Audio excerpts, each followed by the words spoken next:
Hey everyone, welcome to a continued edition of Clayton's Office Tour. I'm Clayton Smith, and today we're going to be talking about AMP for Endpoints. Now, AMP for Endpoints is Cisco's EPP and EDR platform. So AMP itself, which stands for Advanced Malware Protection, actually runs across the whole portfolio. So things like our next-gen firewalls, our email filter, our web filter. We talked about it during the umbrella component yesterday. I mean, really, the list goes on and on.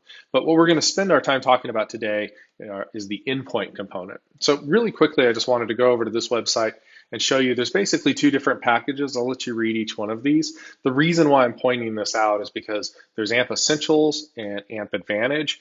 Today, we're going to really be talking about AMP Advantage in my dashboard, but they're very similar. I mean, there's only a couple of things that are missing. You may find that you certainly want to take advantage of those, especially in my mind, Threat Grid Cloud is kind of a big one, which we will touch on briefly. We won't be doing much with advanced search.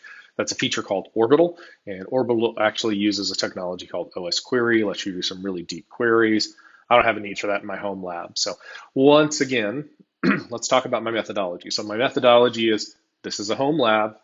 Obviously, if I needed to show something deeper or more tightly integrated, I have demo labs for that. Cisco provides some really great ones. So this is just my environment. This is for clients that I'm running, and it's a good way for me to kind of get familiar with the solutions that obviously our customers are looking at. So let's continue on. Let's go to the AMP dashboard.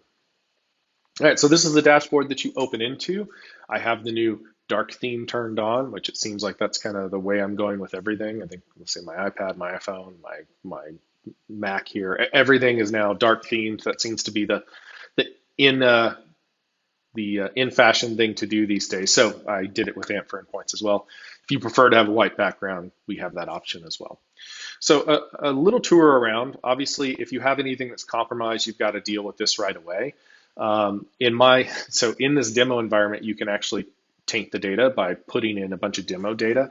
So there are screenshots that oftentimes shows 67 to 72% compromised. That's when I actually inject the demo data in there. I've removed the demo data for the purpose of this, but certainly it's shocking when you come in. And I think what I tell most customers is if you come in and you have a day like that where it says 67 to 70% of your endpoints are compromised, that's a good day to brush off your resume because you might be in need of it here soon.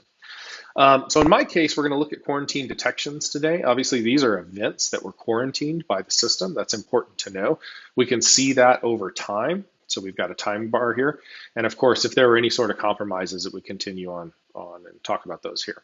Okay, tells me the number of connectors down below. So I've got 6 connectors that are listed. So again, not a huge lab setup, right? On the to kind of take the dashboard a little bit further, I actually like this one here as well. This is the overview dashboard that we'll log into. All right, so this has quite a bit of graphics to it. Obviously, and there's little kind of hints all around AMP for Endpoint. So all around this dashboard, there's opportunities for you to do things like take a tour or do some training. So lots of things there. But this gives me a lot of information. No observed compromises. That's good. Any sort of root causes. In the case of what I'm going to show you today, there actually was a root cause. So mail, as it turns out, this is malware that was received via email. So that's great. All of them were quarantined. And it even tells me the hosts that were impacted by those. Okay. Here's a list of all the computers and of course any AV definition statuses. The status on the ones that are outdated is because those are simply computers that haven't been booted up recently. So that's why we have outdated. Excuse me. So let's go back to the dashboard and we'll use this to actually pivot into a quick inspection of these quarantine events. So I have 2 of my workstations have been listed as having quarantine events. And so let's go and click on the quarantine events. And I happen to know that this was outside of the original time frame, which was weeks. So let's go to 30 days. We're going to take a look at these quarantine events. So it'll reload. And you can pretty quickly see these are all my quarantine events. And it tells me a lot right away. It tells me this was a medium level event. It'll let me do deeper inspection and file detection right here. But I can even click down and take a look at some more information. Okay, and the information that I really like here is it's going to give me this fingerprint in SHA-256. So if you're utilizing IOCs or you want to do further investigation to see if this was seen anywhere else on your network, excuse me, we can definitely go and use Cisco Threat Response to do that. And that's going to be a later video that we talk about. But if you notice in the very bottom corner here where it says Open Casebook, that casebook is actually something that's connected to Cisco Threat Response. So you'll see these interconnections between this and Cisco Threat Response. And by the way, Cisco Threat Response is included within AMP for Endpoints, as it is with many other of our other solutions. But we'll jump to that another time. Why I want to point this out, though, is if you wanted to take the data that exists here and you want to bring it directly into a casebook so you can work on it or have your teams work on it and then close out the case and mark this as remediated, you can absolutely do that, okay? So there's a couple things here. Obviously, there's a report. So this file was actually sent up to ThreatGrid, and they did an inspection. They took a look at it, and so all of this is by machine. And so I can send it back up to reanalyze it if I don't think that the analyzation is correct, or I can actually look at the report. So let's take a second and look at this report. All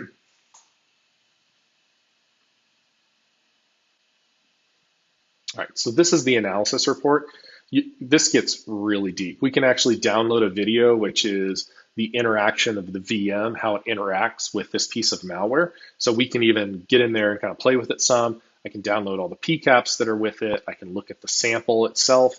And by the way, I can also do this with files that maybe weren't flagged as malicious, but I want to have them checked out. I can actually manually send them up to ThreatGrid with a ThreatGrid subscription, which I tend to do sometimes. Sometimes I'll get an email and it just doesn't feel right. And so I'll take that email, I'll actually put it up to ThreatGrid, I'll let ThreatGrid detonate it and come back with a score. And even better than that, of course, I can actually go in and live interact with the piece of potential malware to make sure that it's something safe, maybe follow a couple more links than the system followed. Okay. So it gives a ton of information here, but I can already tell you it's a PDF with URI action and a single page detected. It goes through, it's going to take a look at all the streams, the processes. I can tell you this piece of malware right here was a fake ESPN subscription receipt. And I've seen a lot of these actually coming through recently, so please be aware. It can be ESPN, I've seen Amazon, I've seen iTunes. Essentially what it is, it's something to get you to go, wait a second, I didn't spend money there. Open up a PDF, cross-launch into a bad URL, and next thing you know, you've got a piece of malware. So this goes through everything that it does, and even the registry keys that are created, deleted, modified, etc. So you get all of this information simply from one report. Okay, so that's included within there. I could restore the file. So let's say that in this case, we know that the quarantine was successful because in green right here, it says quarantine successful. What if I look at this and I do my inspection? I say, look, this shouldn't have been quarantined. Hit restore file, we're good to go, right? I can also take these fingerprints, do a search across the whole enterprise. So if I have thousands of desktops out there, I can look to see where else this fingerprint actually exists. So there's multiple fingerprints associated with this. So I can even do file trajectory. Let's make sure, I hope I clicked on the right one. This is might be the computer trajectory. So let's see. It's gonna be device trajectory. This is for that individual device. Actually, I wanted file trajectory. So let me go back, click on file trajectory. So in this case, I'm taking a look to see where else is this file seen. And if we take a look right here, it was seen on both of these laptops. In this case, I happen to know these are both my wife's laptops, which means it was probably the same file. It was downloaded into the mail program. It was quarantined immediately. So this is this is exactly what AMP for Endpoints was designed to do. So it did everything that it was supposed to. It saw a malicious file, it quarantined it the second that it hit the file system, and prevented it from going any further. The good news is I have no evidence that says that my wife clicked on this, and she's been very well trained, by the way. She's a very, very good computer user, so I will congratulate her on this later. But we can even see what was it detected as. We could take this, for instance, we could take this information, we can throw it into something like VirusTotal, so we can get even more information. We can take it to ThreatGrid, get more information there. If you wanted to get really crazy about this, you could take a look at all of the different IP ranges that this piece of malware reached out to. You could then take that, put that into Firepower, which we showed a couple days ago, as an IP block list. You could actually do IP block lists within AMP for Endpoints. You could put it into Umbrella if it wasn't already there. It should already be there, though, just based on this is a piece of malware. And of course, our threat intelligence is going to catch that. So you typically don't need to do those manual processes. But if you're the type of person that just likes to really lock things down, the type of research that you can do here and then take that research and actually put it towards what you're trying to block is really invaluable. So you can definitely do that. Okay. So we can also take a look at analysis here. There's all kinds of things that we can do. I like the file repository. This is going to show me all of the different files that have been submitted to ThreatGrid. And then from each one of those, I can do more file trajectory. I happen to know this one right here, for instance, that was actually a good file, but it was flagged because, frankly, it's probably poorly written software. But this had to do with my pool controller. So when I downloaded some stuff from my pool controller, I actually got these two files here. Okay, so we could send them up for inspection. There's been a couple of emails here that I've sent up for inspection, but in each one of these cases, like here's a receipt for Clash Royale. This is another one of those. I could dig into this report. The behavioral indicators on this, it's a high confidence that this is a piece of malware, and it's actually correct. It is definitely a piece of malware. But you can see what a lot of people are doing, and like this is one that this is actually my wife's sewing software. I actually sent that up on my own. So it was requested by automatic analysis, but it's because I actually put in a request for it. Okay. So let's keep going, and you'll notice that, again, there is a video that could explain the connector diagnostics if you wanted to see that.